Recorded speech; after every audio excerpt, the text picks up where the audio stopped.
স্বাভাবিক অবস্থায় মুসলিমদের জন্য জিহাদ করা ফরজে কিফায়া,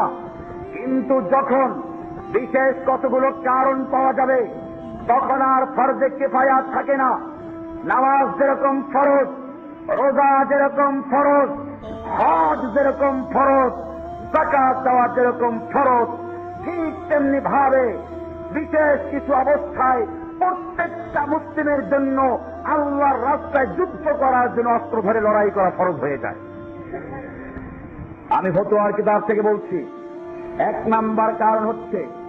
ইদা দাখালাল কুফফারু বালদাতাম মিন বিলাদিল মুসলিমিন, যখন কোন কাফের শক্তি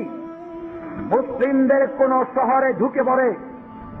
তখন ওই মুসলিমদের জন্য যুদ্ধ করা ফরজ হয়ে যায়। দুই নাম্বার হচ্ছে ইদাল তাকাসসাফানে ওয়া তাকাবালা যাহফানে, যখন যুদ্ধের ময়দানে মুসলিম এবং শত্রু বাহিনী মুখোমুখি হয়,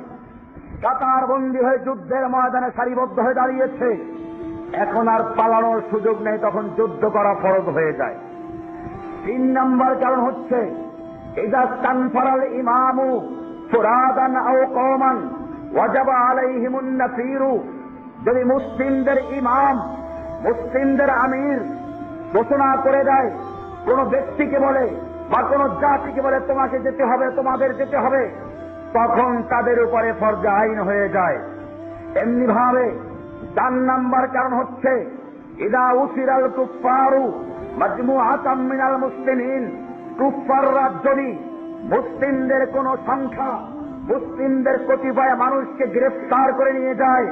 তখন মুসলিমদের জন্য ফরজে আইন হয়ে যায় ওই মুসলিম বন্দীদেরকে মুক্ত করার জন্য প্রয়োজনে যুদ্ধ করা।